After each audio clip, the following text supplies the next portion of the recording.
Yeah! On est réchauffé, là, style. Là. Ouais. Ça... J'ai une dose dans le corps. Je te le dis, moi... On vient de la cabane à sucre, le prix trop réduit. Un gros rush de sucre. Yes, fait qu'aujourd'hui, on regarde, en fait, un peu différent parce que on a quelqu'un qui nous a envoyé 2 pedalboards que je présume c'est les 2 pedalboards dans son projet de musique. Yes. On a été jeter un oreille rapide à ça. Puis en fait, avant même d'aller écouter, on avait déjà une idée de par les 2 instruments avec qui sont joués. Fait qu'on a 2 pedalboards à regarder. On va aller là-dedans directement. On se lance à fond de train. Le premier pedalboard, c'est son pedalboard de bass. Puis j'avais une note comme quoi sa bass c'était une EGC. EGC pour Electric Guitar Company ou Electrical Guitar Company, qui est une compagnie qui fait des guitares toutes en aluminium. Neck, body, tout. Le gars a un assez beau prénom. Je pense que le gars qui fait ça, il s'appelle Kevin. C'est rare, ça. Il n'y en a pas beaucoup. C'est exact. Fait que, tu sais, juste en voyant ça, on avait déjà une idée de ce qu'on était pour entendre en cliquant sur le lien pour la musique. On dirait que c'est automatique. Guitare en aluminium, doom metal. Ça va doomer un peu. Parce que, c'est des instruments qui sont très bright, dans le fond. Fait que, tu sais, quand tu veux être ben oui, puis quand tu fosses beaucoup, puis tout ça, ça aide à garder la clarté, dans le fond, là, ce qui est vraiment pas... En fait, c'est ce que tu cherches là, dans ce genre de tone-là. Fait que... te perdre le moins possible dans le mix. Là. Yes, puis est tuné B-E-A-D. Fait que dans le fond, c'est une 5 cordes à laquelle tu as enlevé la petite corde, grosso modo. Là. Fait que voilà, fait que si on va dans l'ordre, puis l'ordre, ça va de gauche à droite, haut en bas. Là. Fait que la première, je dis gauche à droite, c'est droite à gauche. Ouais. Haut en bas. Ouais. J'avais un feeling d'ambulance. Ouais, c'est ça. Polytone, son tuner. On les aime, on aime ça les voir. Moins que le boss. Mais il y a un bas sur son autre board. Fait que ça vient compenser, je pense. C'est pardonnable. Tu sais. Ouais, la patente. Il a fallu que je fasse de la recherche parce qu'il y a quand même quelques pédales que je connaissais pas là, dans la liste. Là, c'est la première, là, la petite pédale rose, dans le fond, là, je sais pas comment. Je sais pas. On va peut-être se faire couper sur Facebook, là, mais elle s'appelle Gros Fuck. Et c'est un clone de Fat Fuck B. Là, je suis désolé. Démonétisé. J'ai pas le choix. Ouais, toute source de revenus possible. Ça s'en va à l'église, man. Yves, come on. Moi, je voulais pas me sentir. Puis, fait que voilà, c'est une pédale que je connaissais pas. Je suis allé voir un petit peu. Puis, en fait, c'est un booster, là. C'est rien de complexe. T'as entre guillemets, 2 étages. T'as un G-FET buffer à l'entrée. Puis, ça rentre dans un étage de gain germanium PNP. Fait que, tu imagines un buffer qui rentre dans un PNP. That's it. C'est juste ça. L'inversion est faite sur le DC? Là, je pourrais pas te dire à quel niveau c'est fait. Là. J'ai regardé, mais rapidement, dans le fond, là, pour voir ce que c'était. Puis c'est ça, c'est un boost là, qui est plutôt clean, mais qui va te permettre un peu de compression aussi. Puis là, ben, sur le clone que lui a, parce qu'habituellement, tu as un trim à l'intérieur pour faire ton bias sur ton germanium. Puis là, il est à l'extérieur sur son clone. Fait qu'il est capable d'ajuster le bias. Deuxième bouton. Ouais. Puis après ça, tu as volume puis bias. Là, tu peux starve un peu. Puis, C'est ça. Puis il dit qu'il garde ça tout le temps allumé, dans le fond. Puis que c'est sa saturation, dans le fond. Ouais. Puis il place le bias pour que le transistor commence à clipper un peu. Là. Fait que c'est de cette façon-là qu'il l'opère. 5-6 volts. Let's go. Yeah. Après ça, on a la Fuzzrocious Afterlife V1. Qui est la pédale avec la tête de mort. Et ça, ben, en fait, par le nom, je me dis, OK, ça doit être un gros fuzz ou quelque chose. C'est un reverb. Fait que je pouvais pas être plus faux dans mes affaires. C'est un Belton Brick qui est là-dedans. Ouais. J'ai l'impression que c'est la version 3 du Belton Brick parce que dans ses paramètres, il donne le DK. Puis le DK avec les 2 versions antérieures, tu n'y as pas accès. Ouais, c'est ça à 3, c'est sûr. Sinon, tu es à 2 pitons tout le temps. Non, c'est ça. Chose intéressante, ils ont ajouté... en fait, tu as un foot switch pour changer entre deux DK. T'sais, les deux knobs noirs, là, c'est deux DK. Dans le fond, c'est deux contrôles de DK. Puis là, tu peux switcher d'un à l'autre. Fait que si tu veux un reverb rapide, puis un lent, puis un plus, pas rapide, mais court, puis un autre long, mais tu es capable de le faire. Là. Puis si tu tournes ça au fond, ça oscille. Ça Belton Brick, comme la 2399, c'est tellement bien détaillé sur le site de la puce en tant que telle que tu peux catégoriquement juste suivre, dans le fond, le schéma, dans le fond, donné par le fabricant. Puis ça marche. De faire un effet tout de suite. C'est pareil comme le reboot delay ou quoi que ce soit. Je veux dire, les modes à partir de là sont quand même assez basiques. Ouais. Puis. Chose intéressante. Excuse-moi. Chose intéressante aussi que cette pédale-là offre. T'as deux jacks d'output. T'as ton jack où t'as les deux signals blendés, ton dry puis ton wet. Mais t'as un jack avec juste le wet aussi. Fait que, si tu veux t'en aller vers. Je sais pas là, dans quelle application nécessairement là, que tu t'en servirais, mais il offre la possibilité. Tu peux sortir vers deux amplis, un juste wet, puis l'autre, il serait plus dreadwire ou peu importe. C'est carrément tout mis dans le fond sur sa pédale. Il a splitté dans le fond la Belton au complète, dans le fond, sur toutes les possibilités. Oui, c'est ça, parce que la Belton, tu as deux outputs là-dessus, là, dans le fond. Ouais, c'est ça. Fait que, tu sais, il y en a une qui a pas mis, qui a pas blendé avec son dry, dans le fond, puis l'autre qui est oui, puis ça sort comme ça. Fait que je trouve ça le fun. C'est bien. Il se l'est bien approprié, dans le fond. Puis il a donné des features que tu verrais pas nécessairement sur une pédale avec un Belton Brick. Je trouve ça cool. C'est intéressant. Fait que voilà. Après ça, ben, on commence à rentrer dans les... Dirt. Ouais, c'est ça. Angry Troll de Way Huge.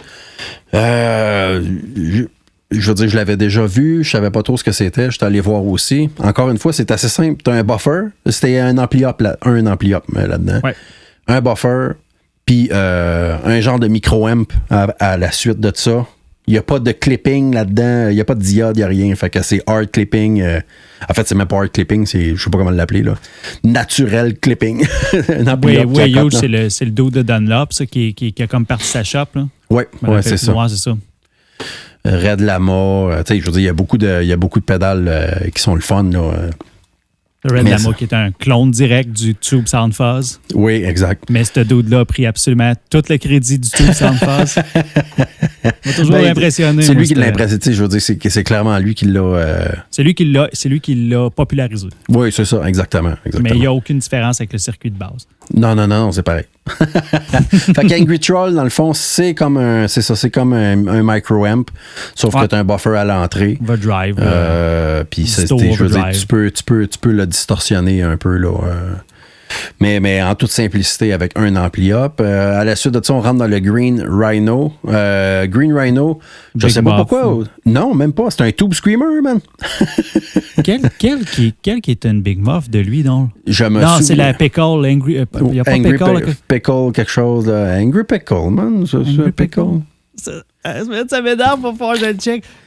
Vas-y, Palais, je vais trouver c'est quoi le nom. Fait que c'est ça, c'est une Tube Screamer. En fait, ça reprend la topologie Tube Screamer, mais ça donne des options que la Tube Screamer te donne pas, comme par exemple un contrôle sur tes basses et un contrôle sur tes mids. Habituellement, tu as juste ton tone, ça affecte juste ton treble, dans le fond, mais là, tu as aussi tes mids puis tes basses. Fait que ça permet plus de flexibilité. Fait que quelqu'un qui aime le ton, qui aime la Tube Screamer, mais qui la trouve pas assez flexible, ça, c'est une option intéressante là, pour vous autres. Là. Dans le fond, il boost au germanium, puis après ça, il rentre carrément d'un overdrive assez crinqué, puis il repasse d'un autre overdrive après. Genre, ouais. Il n'y a pas de disto encore, tu sais, ou de phase ou que ce soit. C'est juste boost, overdrive. Puis, dans le fond, on a-tu des infos sur son ampli? Oui, ben ça, là, faut pas oublier, c'est sa rig de bass, là. OK, ouais, c'est ça. C'est ça. Puis oui, son ampli, c'est un acoustique 450. Fait que Il doit grinder un peu aussi. Ben, je veux dire, cet ampli-là, il est réputé là, pour te donner un tone. Là. Justement, tu peux le pousser, il va overdriver. Ça sonne. En tout cas, c'est de quoi que j'aimerais bien avoir un amené, mais à cette heure, c'est plus achetable. Fait que voilà. Swollen Pickle. Swollen Pickle. OK. Fait que c'est ça. Fait que genre de Tube Screamer. Puis là, ce qui est intéressant, c'est que son reverb là-dessus est avant son overdrive, dans le fond. On voit pas ça souvent. Moi, j'aime ce que ça fait, mais ça dépend ce que tu joues. T'sais, comme là, dans son cas, je trouve que c'est juste logique, en fait, qu'ils mettent un reverb en avant d'une drive. Ce que ça a comme ce que ça fait habituellement quand ton reverb est en avant, c'est que tes pitons deviennent comme plus sensibles, dans le sens que ça amplifie tout, là. Fait que, tu sais, je veux dire, ton decay dure longtemps, il est intense. Il y a un effet de wash qui est là aussi avant. Ouais, c'est ça. Il y a comme un genre d'effet velouté avant que tu puisses entendre quoi que ce soit, qui est quand même assez cool. Fait que, tu sais, quand tu veux un reverb un peu plus subtil, c'est pas une bonne idée de le mettre en avant d'une drive, mais dans le cas où tu veux vraiment qu'il embarque puis le wall of sound, là, je veux dire, c'est une bonne façon de le faire, là. Après ça, Earthquaker Device, grand orbiteur version 3. J'ai compris que c'est un phaser, en fait. Un Ross phaser modifié. Un phaser. Ross phaser avec des OTA. OTA, ouais, c'est ça. Puis honnêtement, OTA, j'étais pas trop certain de ce que ça voulait dire. Là. En fait, c'est un ampli-up. Sur lequel tu peux contrôler son output avec un voltage. C'est tout simple, là. Parce que c'est tout le temps ça le défi avec les voyons. Avec les effets... Operational Transconductance Amplifier. C'est ça. Fait que, tu sais, toi, tu peux aller varier le gain de cet ampli-là avec un signal, là, dans ce cas-ci, c'est un LFO, en fait, là, Low Frequency Oscillator. Puis là, ben, t'en as 4, puis là, ben, t'es capable de jouer avec la phase. Bref. Ça a été discontinué, ça, pendant un bon bout, puis ça revient, là, ça commence à revenir, dans le fond, sur le je sais pas qu'est-ce qui... Je peux pas croire que c'est juste le marché des pédales qui fait survenir la puce. Là. Ça me surprendrait. Il doit y avoir quelqu'un quelque part ou une compagnie à quelque part qui les utilise pour de quoi de nouveau ou whatever. Là. Ça revient sur le marché, ça redevient disponible. Ah, OK. Ben, tu vois, ça, je le savais pas. C'est plus discontinué. Ou il a refait... Il y a des 13 000... Ça, des 13 000... Ça, 13 000 DLM, 13 700.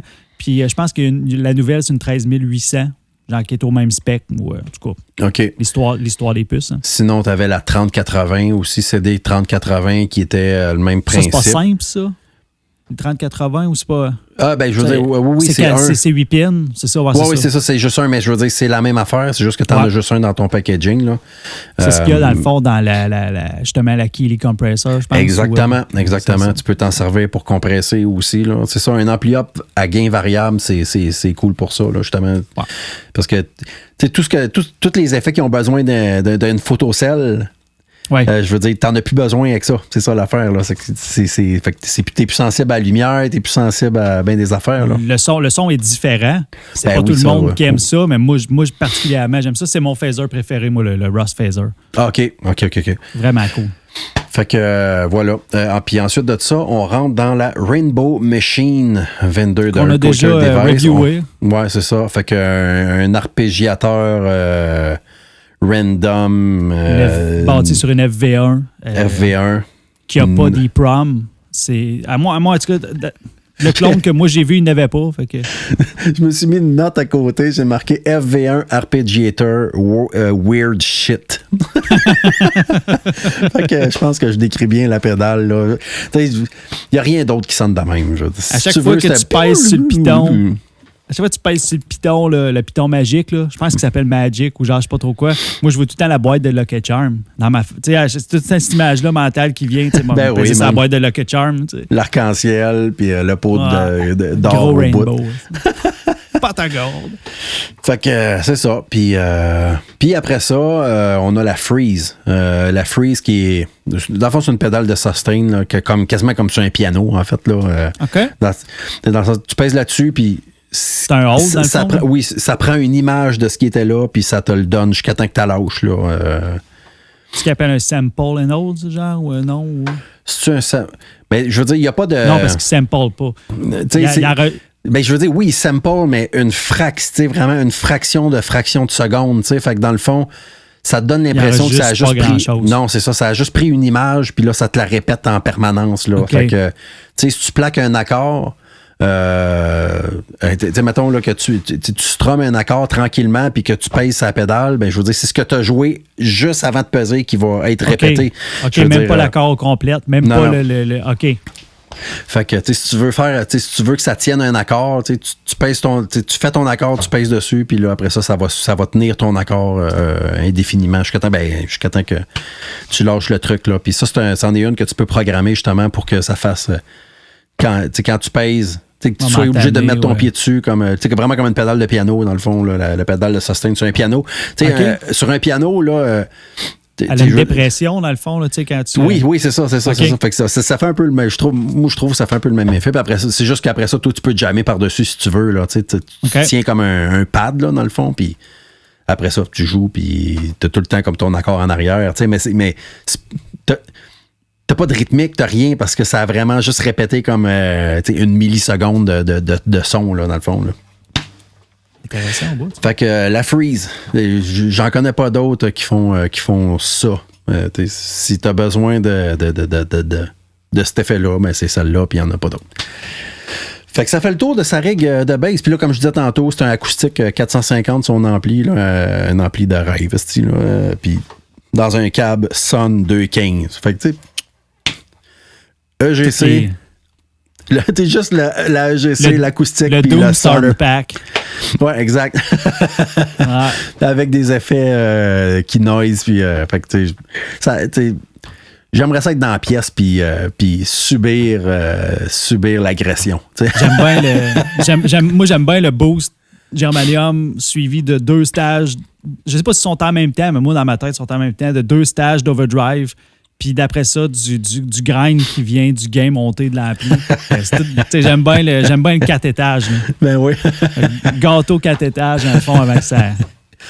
Puis, je pense qu'on peut passer au deuxième pedalboard, dans le fond. Ouais. Allons-y. Faisons le switch. Ouais, qui est très simple, en fait. Là, fait que nouveau board. Nouveau board. Fait qu'on est rendu à 9, 10. En passant, on parle du board à Pierre. Oui, Pierre Brouillette Hamelin. Pierre Brouillette Hamelin, exactement. Ouais. C'est ça. Fait que là, on est dans son board guitare pour son projet. La première chose, sa guitare, c'est une baryton Chapman. Chapman, je veux dire, pour les gens qui suivent un peu les chaînes YouTube, tout ça, ils connaissent évidemment cette marque de guitare-là. La première pédale, je pense que je pourrais le mentionner tout de suite. Là, dans le fond, c'est un pedalboard à 2 outputs. Fait qu'il y a 2 amplis associés à ce board-là. Le tronc commun, au départ, tu as le tuner boss. Bravo, vous avez gagné pour l'utilisation du meilleur. Ensuite de ça, il y a son Fairfield Accountant, qui est un compresseur, un petit compresseur dans le fond. J'ai pris des notes du fait. OK, c'est un compresseur avec le feedback au G-FET. Fait que c'est un peu... qu'est-ce qui est fait avec des G-FET? Je pense que le Orange Comp... je pense qu'il est fait avec squeezer, ça. L'Orange Squeezer. Ouais. Tantôt, on parlait de... on parlait de complexe. Non, mais l'ampli-up à gain variable, dans le fond, là, le OTA. Mais tu sais, je veux dire, quand t'as pas ça, ben, tu cherches une façon de faire varier ton signal, puis un G-FET, c'est une bonne façon. Tu peux t'en servir. C'est pas linéaire, mais c'est une façon de varier une résistance avec un signal. Fait que c'est fait de cette façon-là. Puis après ça, après le compresseur, on rentre dans le AB Switch, le Big Shot qui est là, mais la version avec les lumières. Fait qu'on la bonne version. Ouais, c'est ça. La version que tu sais ce qui se passe. La version que moi, j'ai pas. Moi non plus. la version tu sais pas si t'es sur le A ou le B. Ouais. Puis on sent. Puis après ça, Sorry. Je l'aime, celle-là. Ben oui, je le sais bien. C'est comme tu dis, c'est la bonne version. C'est la version qu'on aurait pu payer 20$ de plus pour avoir, mais qu'on était trop cheap. Oui. Ça. En fait, non, moi, elle n'existait même pas. Je pense quand j'ai acheté l'autre. Je pense que tu as raison, moi, elle n'existait pas. Je suis pas mal sûr que c'est la version plus récente. En fait, aujourd'hui, tu peux plus acheter celle qu'on a. Là, elle se vend plus. Là. Je dis, c'est tout rendu des bas de porte. Là. Mais il y avait le transfo qui était dedans d'isolation, il était bien meilleur. Donc, je sais pas, juste n'importe quoi. Il y a des transfos là-dedans? Ben, le transfo d'isolation, ben oui, parce que tu peux isoler une de tes deux outputs, dans le fond. Là, fait que oui, tu as un transfo. Raison, c'est vrai. Tu sais, pour vrai, ceux qui veulent jouer avec 2 amplis, puis éviter tout problème, là, tu te pognes ça, puis c'est sûr et certain que tu peux changer ta phase, tu peux grounder, tu peux enlever lifter comme le ground pour une des 2 outputs, puis tu peux l'isoler complètement avec un transfo d'isolation. C'est pas vrai que ça sert à rien. Je veux dire, je suis le premier qui a flippé ces switches-là. T'enregistres, puis là, tout d'un coup, voyons donc, est-ce que c'est ça? Là, ça sonne bizarre. Tout d'un coup, tout est correct, tout est réglé. Tout sonne mince, tout sonne. Ouais, non, c'est ça. On va leur donner ce qui leur revient. Là. Leurs produits ont méchante réputation, puis avec raison. Ouais. Là, c'est du stock que tu jettes en bas des escaliers, puis tu repars avec, puis ça continue de marcher. Là, ça marche encore. Ouais. Fait que là, il sépare en deux. Il y a une partie, il y a comme son signal qui appelle Dirt, puis son signal qui appelle Clean. Fait que le Dirt, c'est juste la pédale de volume, Uniball. Fait que celle qui est complètement à gauche. Puis on s'en va vers un orange Super Crush. Ça, je suis content de voir ça parce que c'est des amplis qui sont pas super dispendieux. C'est transistors. En tout cas, c'est quelque chose de simple, à l'analogue, à transistor. Il y a de quoi que je trouve cool dans ces amplis-là de par leur simplicité. Puis c'est juste ça. Fait que, je veux dire, il sort de sa AB, puis après ça, le volume. Non, juste son Dirt. Paf. Fait que, je veux dire, l'ampli il est gonné probablement, puis ça, c'est son signal Dirt, entre guillemets. Puis après ça, tu as un ampli Clean. Fait que la deuxième partie du signal qui s'en va vers la Ren & Cuff Tall Font Russian. Ouais, puis là, clone de Big Muff Tall Russian. Ouais, c'est ça. Puis là, en ce moment, il dit qu'il a laissé une note là, comme quoi il l'utilisait en studio en ce moment. Fait que c'est pour ça qu'elle est là, mais sinon... Il met pas de dirt sur son ampli Clean habituellement. Là, okay. Mais pour le studio, il trouvait intéressant d'avoir ça là. Fait que Big Muff, Green Russian, je sais pas s'il y a de quoi de bien particulier à dire à cette pédale-là. C'est une Tall Russian. Dans le fond, c'est pas compliqué. Quand on tombe dans les Russian, dans le fond, la différence, c'est dans les basses. Puis même au travers des différents modèles de Russian, t'as la Tall, t'as la Bubble, puis t'as la Red Army Overdrive. Puis c'est pas compliqué. Dans le fond, le tone devient de plus... Dans le fond, t'échanges du sustain contre de la bass au travers de chaque modèle.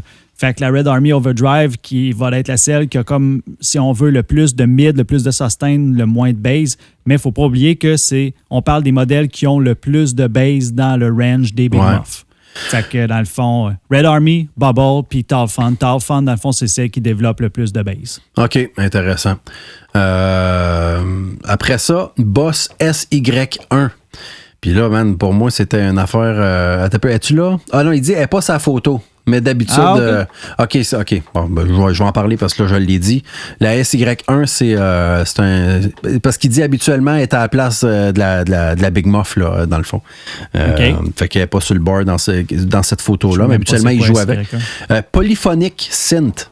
Fait que dans le fond, ça pointe ton signal de guide, ça te sort un signal de synth, puis c'est polyphonique. Fait que... Mais voilà, il n'y a pas grand-chose à dire. Non. Après ça, la pédale comme grisâtre à côté, c'est un clone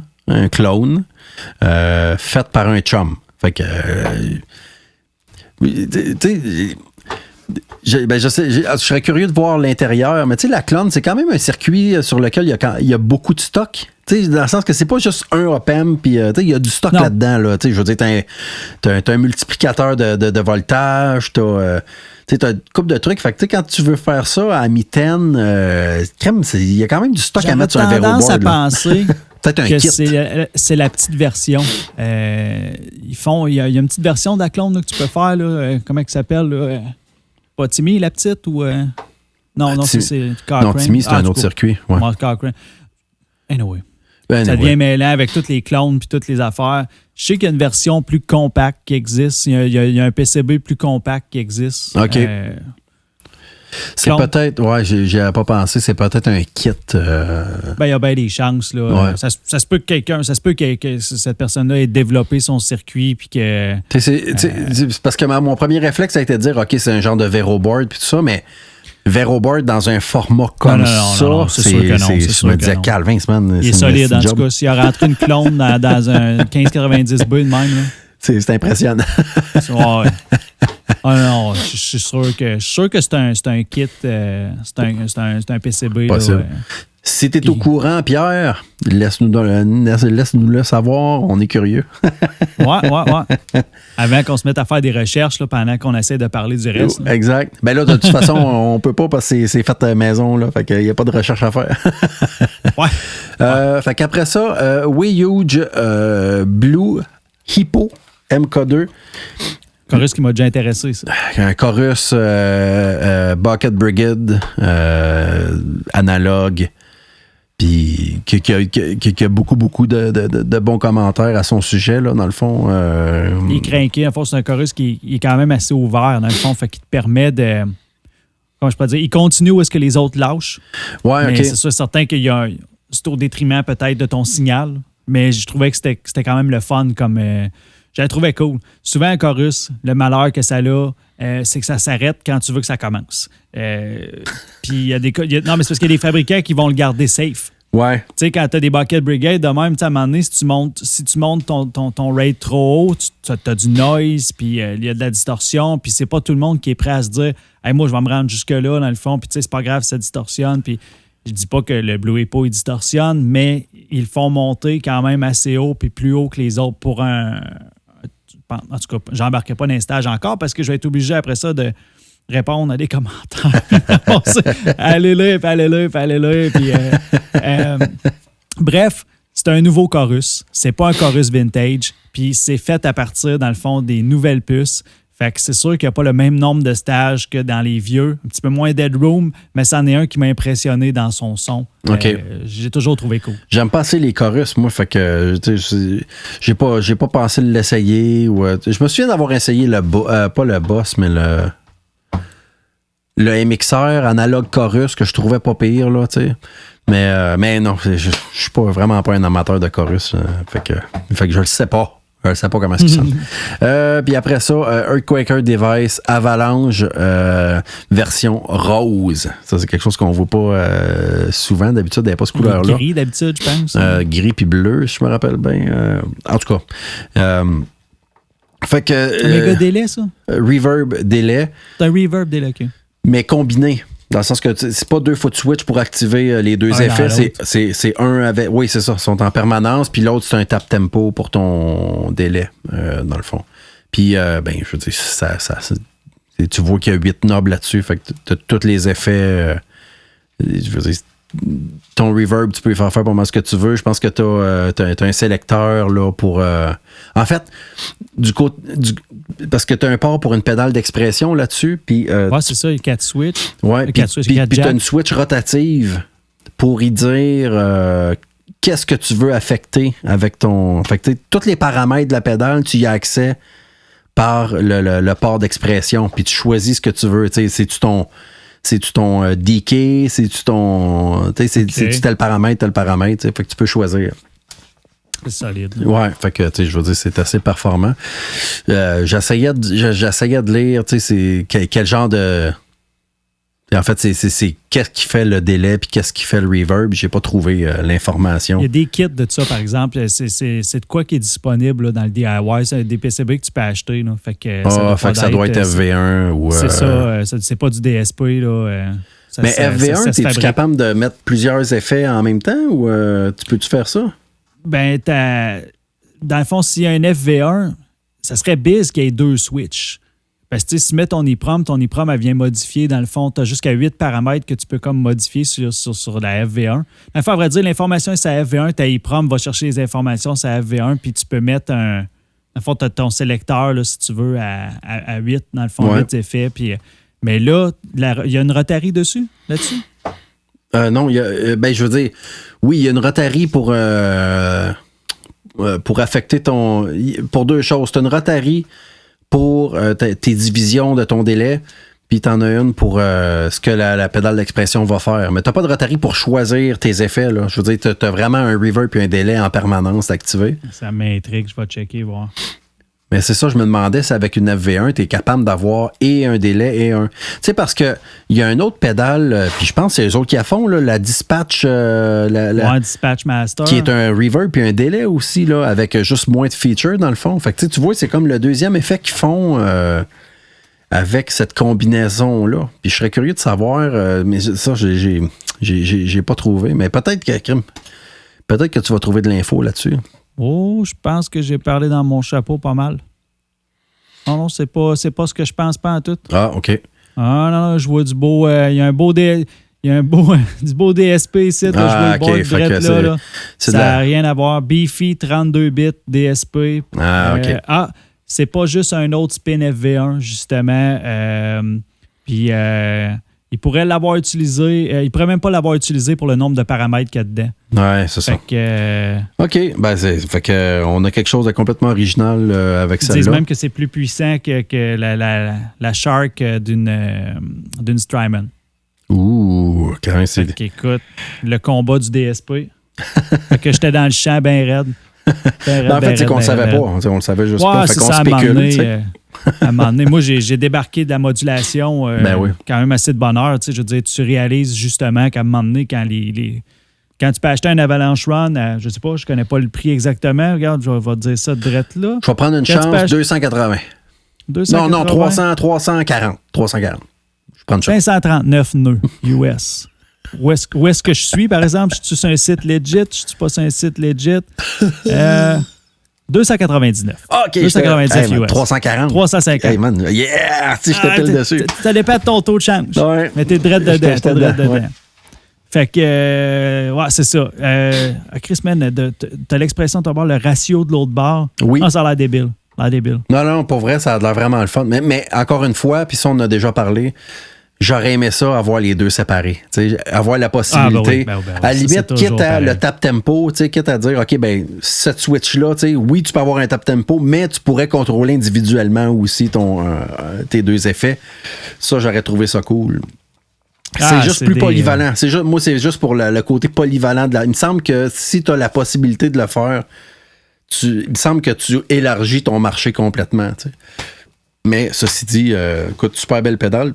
Puis encore une fois, comme je disais tantôt, la Dispatch Dispatch Master, ouais. Dispatch Master qui est...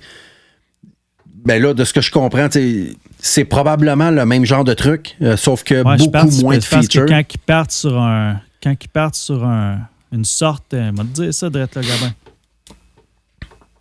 On va finir là-dessus. Ça va être la dernière fois qu'on fait. Fait que le Dispatch Master, on peut-tu voir dedans? Pas du temps, un Quaker Device, on peut voir dedans. Tu veux, regarde, Mad Bean est en train de travailler sur c'est une EEPROM, FV1 avec une EEPROM. Ah, OK. Fait que non, c'est complètement d'autre chose. OK. Avec une quad op-amp. Je veux dire, ouais, définitivement, c'est analogue avec une EEPROM. OK. Ouais. Le schéma est là, tout. C'est pas la même affaire. Okay. C'est pas la même puissance pantoute. Ben non, probablement pas. C'est juste que, tu sais, je me disais, OK, ils ont deux pédales, reverb et délai intégrés. Ouais. Fait que pour moi, ça aurait été logique d'utiliser la même base, dans le fond, mais là, visiblement, ils ont fait ça différemment. D'après moi, la Dispatch Master, elle doit coûter un peu moins cher. Ah, sûrement. OK, t'as peu. Dispatch Master, je vais dire 220. 220? Avec le taux de change ou... non, US. US? 199 US. Ah, OK, j'étais pas pire. Fait que c'est à peu près 240. Fait que, ouais, à peu près. Ouais. OK. Ben, c'est quand même, Calvin, c'est une 125. Oui, c'est le petit format, c'est ça. Ouais. Mais encore une fois, les deux effets combinés que tu peux pas dissocier. Mais je veux dire, tu me tordrais pas le bras pour choisir laquelle je prendrais. Là, je veux dire, moi, la FV1, mon expérimentation avec ça est terminée. Là, je veux dire, c'est le DSP qui a gagné le combat, puis c'est même pas une question. Fait que tu irais Avalanche all the way. Oh oui. Puis je la revendrais puis je me jetterais autre chose. Non, c'est pas vrai. La dernière chose qui manquait, dans le fond, à dire, c'est la sortie de cette chaîne-là, parce qu'on avait le orange d'un bar, puis l'autre bar, c'est un... il me l'a-tu dit? Un Sun Concert Lead. Okay. Bon, c'est pas une surprise. Puis, c'est tout du beau gear. Man, c'est vraiment hot, là. C'est tout du gear, j'aimerais essayer, ça, c'est sûr et certain. Puis... tout solid state. C'est tout solid state. Tout solid state, c'est tout solid state, pas de tube. Puis son cabinet, parce qu'il y a un seul cabinet pour ces deux amplis, mais c'est un câble stéréo. Fait il est probablement séparé en deux inputs, là, dans le fond. Deux inputs, ouais. Puis voilà, fait que c'est intéressant. C'est vraiment intéressant comme rig. C'est pas quelque chose de commun. Intéressant. Fait que merci beaucoup, Pierre, pour... merci d'avoir partagé. Ben oui, d'avoir partagé. Puis, écoutons, si les gens ont des questions ou si Pierre, il y a de l'info qu'on n'a pas dit... Parce qu'honnêtement, le message que tu nous avais envoyé, il était exhaustif. Je suis passé au travers rapidement. Juste pour séparer au moins les pédales. J'ai pas toutes lu les notes, là. J'ai essayé. Mais je suis passé peut-être à côté d'informations qui étaient pertinentes. Fait que n'hésite pas, là, s'il y a de quoi. Tu peux nous écrire ça en commentaire. Si vous avez ces pédales-là sur votre board, si vous avez des informations supplémentaires, écoute, on survole, hein, tu sais. Fait que c'est toujours important que si vous avez des expériences personnelles avec ces pédales-là, écrivez-les en dessous. C'est ce qui est important, dans le fond, qu'on puisse tout en apprendre plus, dans le fond, sur ces modèles-là, puis sur la façon dont les gens combinent les pédales ensemble pour faire de quoi qui finit par être vraiment hot. Parce que, je veux dire... Pierre, il y a un bend, ce son-là est dans un bend, tu sais, puis je veux dire, c'est un tout. Fait que, d'ailleurs, ces liens vont être là en haut, fait que... Pas en haut, mais ces liens vont être sur les commentaires, dans le fond. Non plus les commentaires, mais dans la description. Je vais finir par l'avoir. Ces liens vont être dans la description. Fait que allez jeter un coup d'œil à son Rorcal. Rorcal, c'est ça. C'est ça, je me souviens plus. Allez jeter un coup d'œil à ça. Super. Tendre une oreille plutôt. Ouais, un œil, un oreille. Un horaire, c'est un oreille. Comme tu veux. Fait que, merci tout le monde, puis on se revoit très bientôt. À la prochaine.